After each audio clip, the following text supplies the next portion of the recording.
Cohesion reduces burnout because team members feel supported. Oh, that's huge. Yeah, that's tremendous. Cohesive teams resolve conflict faster and more constructively. Cohesion isn't just a nice thing to have. It's not just a force multiplier. Cohesion in teams is imperative. It sounds essential. Like you talk about the things that are detrimental to groups, teams, burnout, poor performance, inability to resolve conflicts. I mean, like, it really does matter.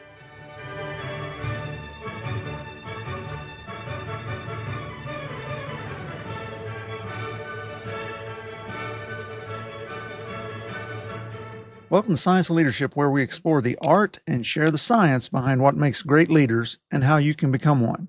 I'm Tom Collins, your host, and I'm joined by my co-host, Justin Hamrick, and we're thrilled to have you join us on this journey to becoming a better leader.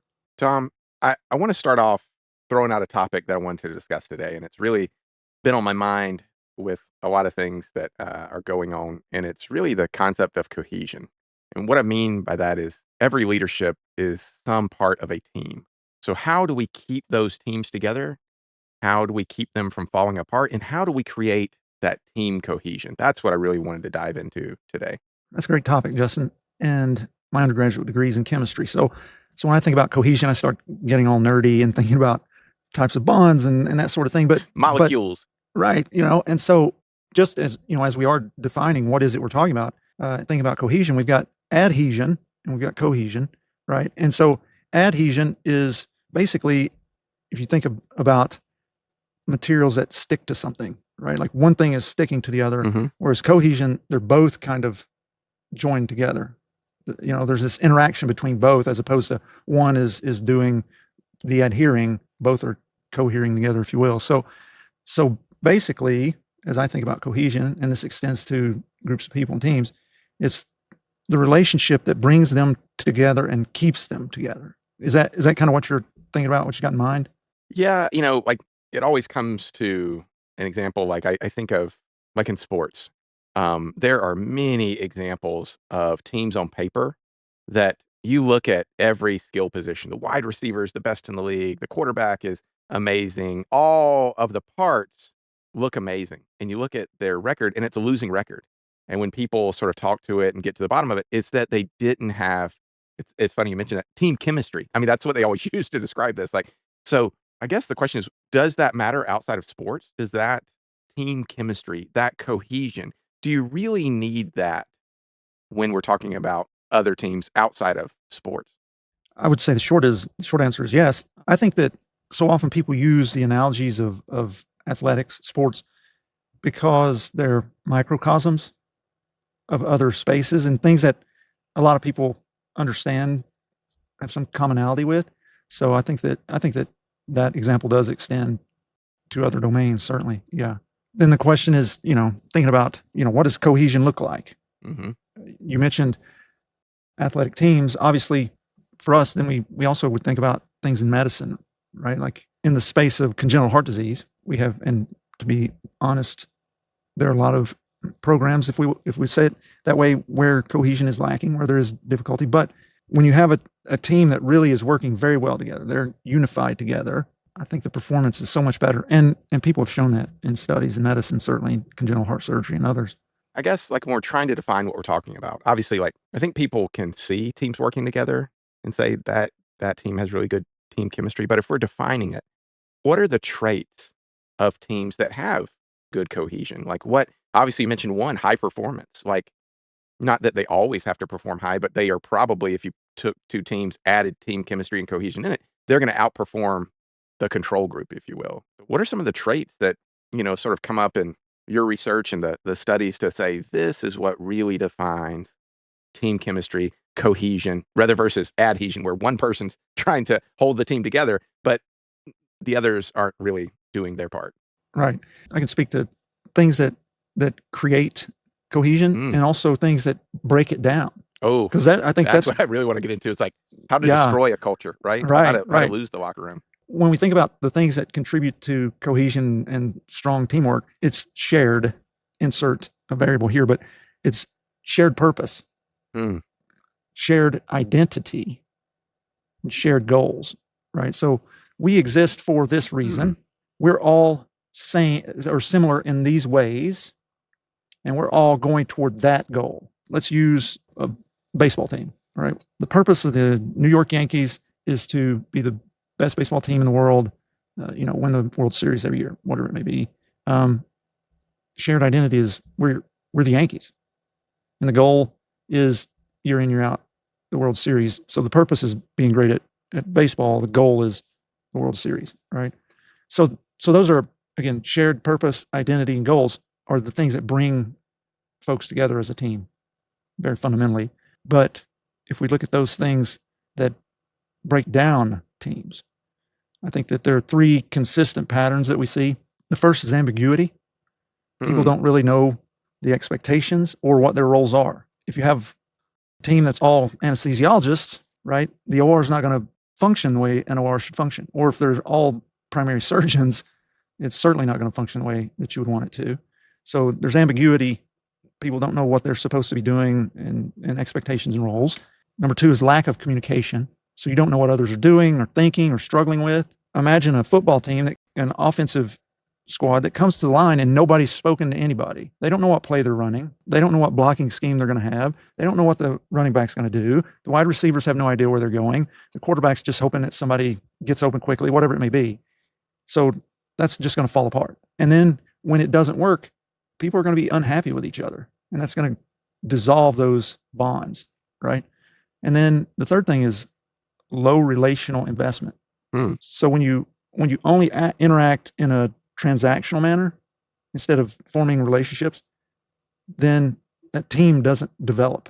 And you see this, I mean, if you think about some of the worst quote unquote teams in sports history, it's those teams where you had people that were the me, look at me, it's about me, I need the biggest contract, et cetera, et cetera.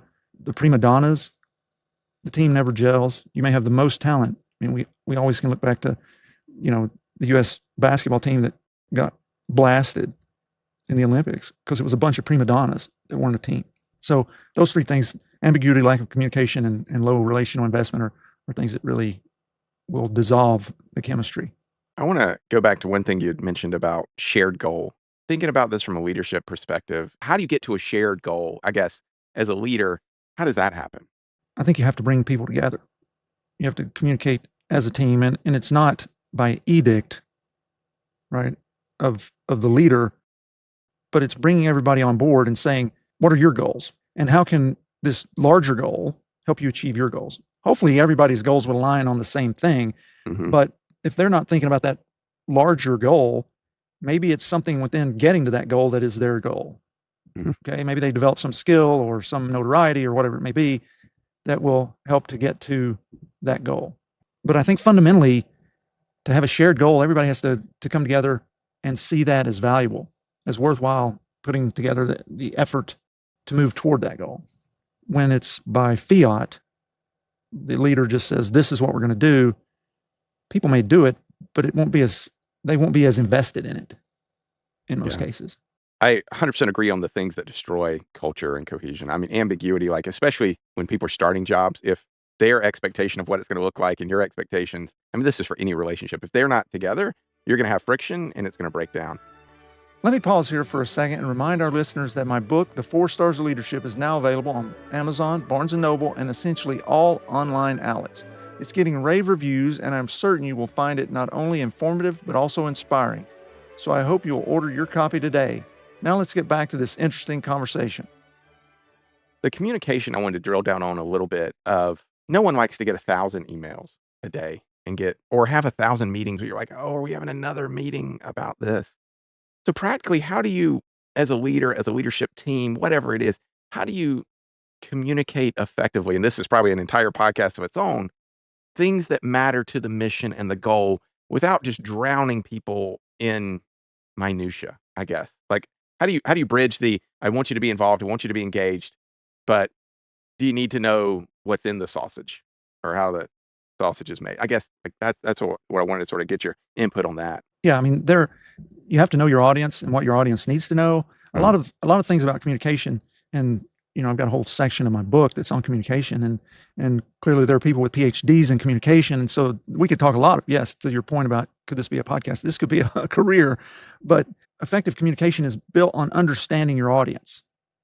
It's not on your message so much as understanding your audience and tailoring what you say to your audience. And I think that what you find in organizations a lot of times that send out all these emails and have all these meetings is that nobody knows anybody, and they just spill out all this information nonstop because they don't know how to tailor it to their audience, right? Agreed. Here are these people at this level, give them what they need to know. Here are these other people at this other level, give them what they need to know. And so that requires variability in your messaging. But if you don't know your people and you don't know those different echelons, you just shout out the same stuff a million times over, hoping that it'll land on some people. I think that's part of the problem that you're hinting at. No, I agree. Like I'll get an email. It's like, hey, I just want you to be aware. And I'm like, of what? Like, and you get so many of those. You're like, I don't know what value this is adding. And so yeah, I think that's a really important point of you can't do one State of the Union address every 3 months.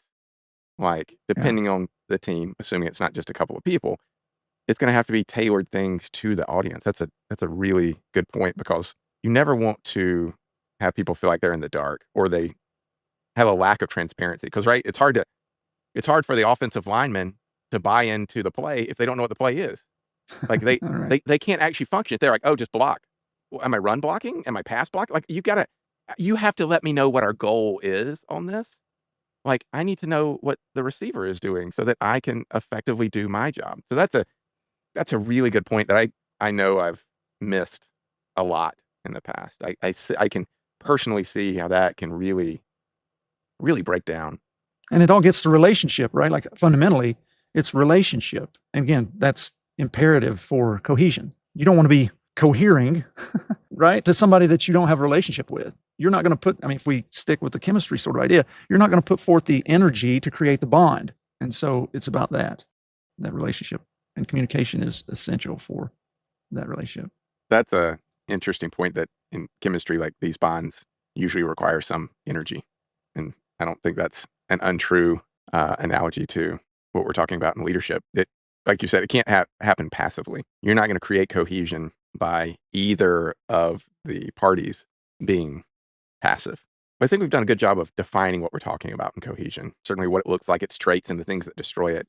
But what does the science say? That's what we always want to get to on this. Like, what does the science say about, do we really need cohesion? Can we do it without it? Or even the things you sort of alluded to. Why does it matter? What can break it down? What makes it better? I'd like to get into a little bit of that. Yeah. Do we need cohesion? Why is it important? We wouldn't be doing a podcast, folks. Just a spoiler alert to our listeners. We wouldn't be doing a podcast if we didn't think it was important, right? But why is it important? I think it's the level of importance is directly related to the importance of whatever it is you're trying to accomplish and the complexity of it. If you are trying to accomplish, let's say you as a person, Justin, you're going to run a marathon. You may not require any inputs from anybody else. Like that's a solo person operation. But if you're trying to do something that requires something beyond yourself, more than one person, then you need to have relationships to do the best job that you can, to communicate, have the same goals, the same things that we were just talking about, to be able to do that well. And again, the more complex the scenario, the more inputs that you're probably going to need. Like running an aircraft carrier, even though a lot of it can be automated, there's a lot that can't. You have so many different personnel on this ship that are doing so many different things. And everybody's got to be able to communicate. They need to know what their roles are, and they need to be invested. Because if you're not invested, you can get killed, and other people can get killed with you, right? So just fundamentally from that standpoint, it's really important. In medicine, it's the same thing. So in medicine or the military, or pick any sort of field, I think you can see that, especially when it's medicine and the military, you can see that it's a survival factor in a real sense, right? Because imagine a surgical team that is just not communicating. People don't know what their roles are. Kids on the table, chest is open, we're on bypass, and nobody knows what the plan is. Are we doing a Norwood? We doing a TET? What's the anesthetic approach what are we doing? Like that all just falls apart. And then kids can die. Same in the military, same with, humanitarian aid, let's say, right? Like we're going to take all this food to people who are in dire need. Well, if we don't have a team that's able to work together, we're not going to accomplish that. So if you look at it, cohesive teams communicate better, they catch errors faster, which is increasingly important in medicine, and they take care of each other, which is increasingly important in medicine, where people are burnt out and disengaged and all that sort of stuff. So Cohesion, when it's done right, is what we would say in the military is a force multiplier or a performance multiplier. We're so much better. And so, getting to the question of the science, there's this area of study and theory called social identity theory that tells us that people work harder when they identify with their team. It's not just I do my job, it's we succeed together. Hmm. So when individuals see the team's success as part of their own identity, that cohesion really just skyrockets. So a few research findings that really stand out. High cohesion teams communicate more frequently and more accurately. Cohesion reduces burnout because team members feel supported. Oh, that's huge. Yeah, that's tremendous. Cohesive teams resolve conflict faster and more constructively, so that that continues to build the cohesive nature. Shared rituals, this gets back to the identity that we were talking about earlier, and norms strongly predict group performance. So when you look at all these different factors, cohesion isn't just a nice thing to have. It's not just a force multiplier. I see at least when you're dealing with complex, multi-level issues, tasks, whatever it may be, cohesion in teams is imperative. It sounds essential. Like you talk about the things that are detrimental to groups, teams, projects, burnout, poor performance, inability to resolve conflicts. I mean, like you look at any organization, any group, and those are the things that really bring it down, right? They have a fracture, they have some inequity which in the group that just sort of destroys the group, or their performance isn't as good, so they break up the team, or again, sort of going back to sports, they start speaking, they can't resolve their own conflict, so it starts getting put out into public where it's not kept in the locker room. It's interesting that cohesion actually mitigates all of them. Doesn't eliminate conflict, obviously, but like allows groups to circle the wagons, if you will, like to become stronger through it. I mean, a lot of this almost seems like a poster, like teamwork makes the dream work, or none of us as strong as all of it. Like, those things, but like cliches are cliches for a reason, I guess. Like Yeah, right. it really does matter. And I want to go back to those three things that you sort of pointed out, because I think the things that they don't put on teamwork posters or HR posters where it's like teamwork is like, how do you do it? Yeah, so it's shared purpose, shared identity, shared goals. Mm. Those three things. And so as I think about what it looks like, I can think about a team that I had the great privilege and honor to lead at my prior institution. We had this clinical team, and that team was predicated on relationships. So fundamentally, as we're talking about cohesion, the thing that just keeps coming to my mind is relationship. We're really talking about strong relationships, right? Where people want to work together, to stick together, to cohere. And so when I got there and I started identifying the people to be on the team, it was about chemistry. It was about fit. It was about knowing, okay, what is the culture that I want to build for this group of people? Because we're going to be trying to build the best program in the world for this set of patients, right? Very complex patients. Who do I want to be by my side? What are the kind of people that I think we need to do this well? And then going about and finding them and then building the relationships with them, bringing them on board and building those relationships and making sure that everybody had a clear expectation. People knew what their roles were. We all shared the same language. We were all heading the same direction. And man, even to this day, I'm not there anymore. But that culture, building that culture of relationship where everybody's in this together, it's still going strong, still a phenomenal team. And this ability to create cohesion and build that team was, elemental to that. It wouldn't exist without it. So that's an example I can say where we're doing that directly translated to the success of the team, to improve care, to all these sorts of things. You've mentioned a quote before, and I can't remember. It's about a bus and who's on it versus where it's going. Yeah. So I'm struck by that. Yeah. So that idea comes from Jim Collins' book, Good to Great. And in it, he talks about first get the right people on the bus and then figure out where you're going. I have some disagreements with that concept to some degree, right? Because that's great when you're talking about kind of startup and business and that sort of thing. But fundamentally, if you have a congenital heart program or you have a baseball team, you know where you're trying to go. Get the right people on the bus to get there, right? But it does underline the things you mentioned of the importance of who's on the bus. Like it's right. It's not, oh, we're going to drive the bus, just load it up with whoever. But sort of what you're Yeah. talking about, the team you built, like you should be looking at cohesion on the front end. Like when you're bringing people on, like, are they going to have shared purpose? Are they going to have shared identity? Are they going to have a shared goal? Or is this somebody who's not? And you see it all the time. Like, when people are going to be drafted at some sports team, they're like, oh, this isn't a team guy. Like, and that's a knock on their like draft status of like, Yeah. can is this a you know, this person? I mean, the Patriots, there was a Patriot way. I mean, they had a way that they did. Like, that's who Mhm. they brought in. Oh, Michigan's always, is he a Michigan guy? Like, that speaks to that culture, to Yeah. that we're finding people that are going to have a shared vision, Mhm. a shared identity, and a shared purpose or goal. Like, that Yeah. really And speaks to that. as you're saying that, the thing that keeps ringing in my head is, and it's so easy to ruin it. One person, right? You bring in the wrong person. I mean, I can imagine people out there who listen. It's like, what if you got the wrong person on the bus? You get them off the bus. You move them off the bus. Hey, you've got great skills. They're just not what we need for our team, because really, it really is a matter of one rotten apple spoils the whole bunch, right? It really only takes one negative person. Again, if we go back to the chemistry of it, like they can dissolve so many of those bonds. And I'm getting a little crazier. They're acidic, right? They're just grabbing up these connections. They're breaking down the cohesion of the team, and you have to remove them. So that's something that's really, I think, also important, is not only getting the right people in there, and Jim Collins talks about that, but getting the wrong people out. Mm. If you inherit a team that isn't functioning well, look for the person or people who are dissolving the relationships, the negative people, and so on, who don't share the purpose, they don't share the identity, they don't share the goals.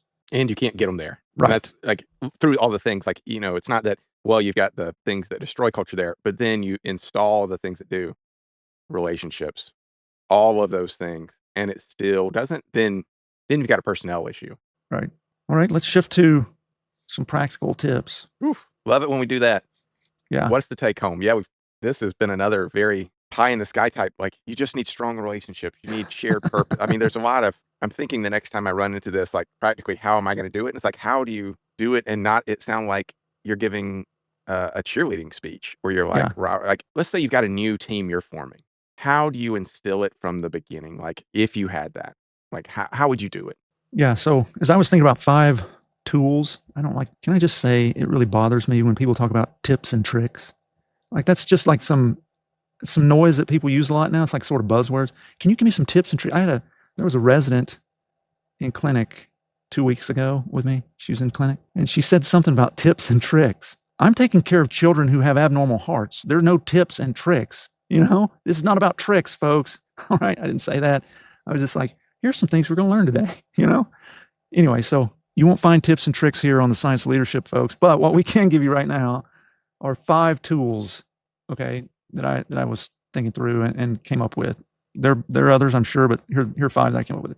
First, establish a shared purpose. Hmm. Teams have to know why they exist. Clarity of mission aligns people's behaviors and reduces conflict. And that'll get you along. If you don't do anything else, that'll get you a long, long way on the journey to cohesion. Tool number 2, create rituals of connection. This can be, some places do daily huddles, other places do weekly wins or shout outs or things of that nature, even small shared traditions of some sort or other. You could have a talisman of some kind, right? It's like, oh, here's the group walrus or whatever it may be, right? That people say.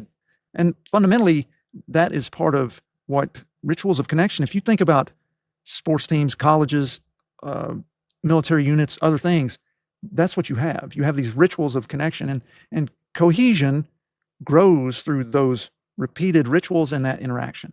So that's another thing. Find ways that you can create that. Number 3, and this one is really directed at us as leaders, taking a big step, model vulnerability and humility.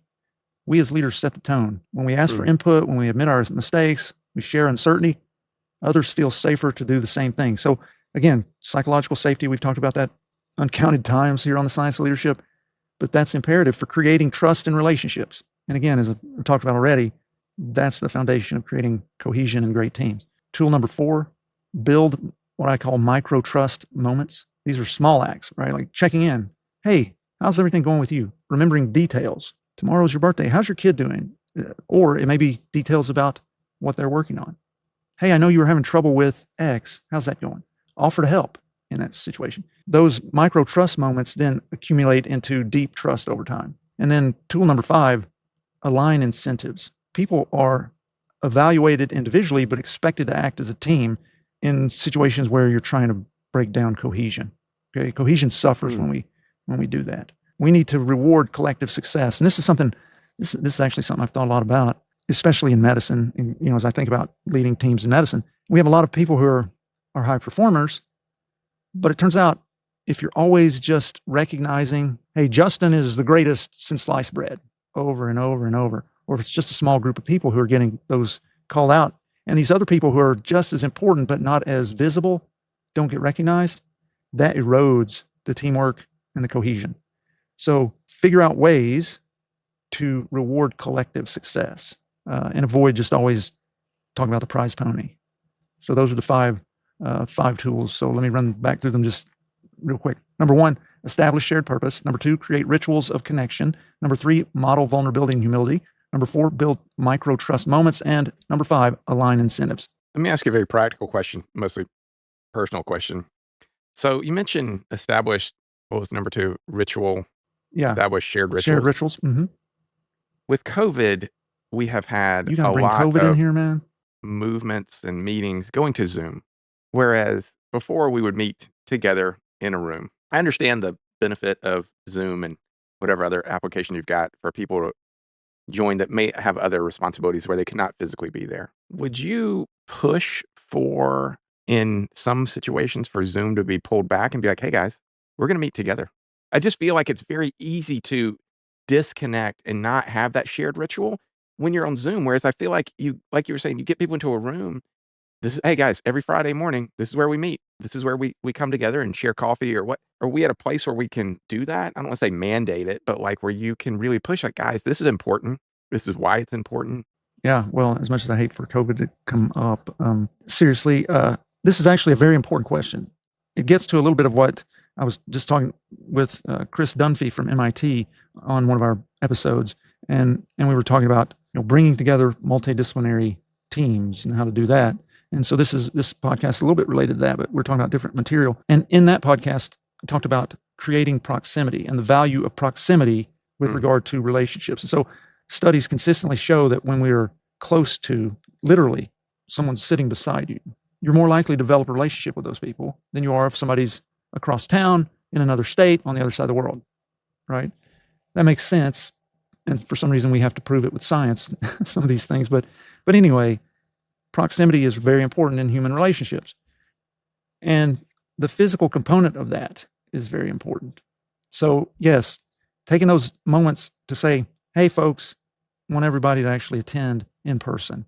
This is something that in my current role, we've discussed a lot. So for those who aren't in medicine, we have these, what shall we say, learning opportunities, meetings, lectures, whatever you want to call them, called grand rounds. Okay. And those happen depending on the organization, weekly. They may happen monthly for some organizations. It sort of depends. But a lot of organizations have gone, since COVID, have gone to online. And so it's so much easier for people to just, connect via Zoom or what have you, and watch and don't actually attend. And here at our place, we've just recently said, you know what, we're gonna start doing grand rounds a little differently. And one of the things that we're going to do is we're going to start having in-person grand rounds once a month, and we'll have other offerings throughout the other weeks of the month. But once a month, we're going to have in-person grand rounds, and you can't tune in. You have to come in person because we want people to come and connect because that's a huge part of it. Additionally, just from the standpoint of having been a speaker who's been invited to do grand rounds at different institutions, when you load up and you fly somewhere and you put together all the effort to present a grand rounds and you show up and there are like 7 people, in the audience, like, man, that's a terrible look for that organization, right? So, there may be 100 people online, but you don't see those 100 people. You see 7 people sitting out in this big space. But to your question, yes, it is important to actually be in person. And I think that more and more organizations are recognizing that and instituting some a little bit draconian, if you ask me, but instituting measures to say we want people to attend in person. Yeah. I agree. There's just something about the discussions that happen when you're looking somebody in the eyes, person to person, and you are close to them that just can't happen over Zoom. And I get it. Like Zoom is a tool for, there's sometimes like somebody's on vacation, but you really want their input. They're out of state. And I understand it, but it's tough to balance that versus, hey, guys, our purpose is to grow as a team and to increase cohesion. And this is one of the ways we're going to do it. Yeah. So, any parting thoughts on cohesion? This is one of the things you just don't have to convince me of. I'm a team guy. I believe in team first. I've been on enough teams to see bad teams, and you look around at the talent and you're like, how are we losing or how are we not succeeding? And I don't want to overuse the term cancer, but the bad apple or losing the locker room, losing the morale is such a cancer and can set organizations and teams back decades. And to get it back, like it's such a cohesion culture, it's such a fragile thing in its beginning. And you see some that are like so strong, but I think it's how they protect it. Like they've cultivated it. Yeah. They have a big team that has bought into it. And so one bad apple may come in, but is recognized as what that. Nick Saban's got this story of somebody comes in and they're a rookie and they're doing something different at practice, maybe not hustling or something like that. And it's not Nick Saban that actually comes and calls them out. It's the seniors on the team that come in and that, hey, we don't do that here. That's not what we're about. So it's that example of like, it's obviously a top down, but because of that shared leadership, that shared purpose, that everyone on the field except one person knew that, and it's either that person's going to buy into that or they're going to make this sit in the place for me. Yeah. So how about you? Anything that was sort of struck by sort of what we tried to unpack today? I think it is just as you said. I mean, I'm a team person. I really recognize the value, and I've lived the experience time and time again of working with great teams. I've also had the opportunity to see teams that were entirely dysfunctional. And so I know that the importance of teams and that cohesion, those relationships, you can't have good teams without it. And so I think that it's fundamental to leadership. It's fundamental to accomplishing goals and missions and so forth. And so I think anybody who's trying to lead needs to be good at cultivating cohesion among those they're leading. That's simple. Thank you for joining us on this episode of The Science of Leadership. We hope today's discussion has inspired you and given you valuable insights to help you become a better leader. Remember, leadership is about helping those we lead do great things. It's a journey of continual growth and learning. When we embrace that journey with curiosity, courage, and humility, we can confront challenges, overcome barriers, and foster environments where everyone can succeed. If you enjoyed today's episode, be sure to follow or subscribe, leave a comment, and share it with others who are passionate about leadership. Until next week, keep leading with character, competence, caring, and communication. This is Tom Collins. Let's keep growing.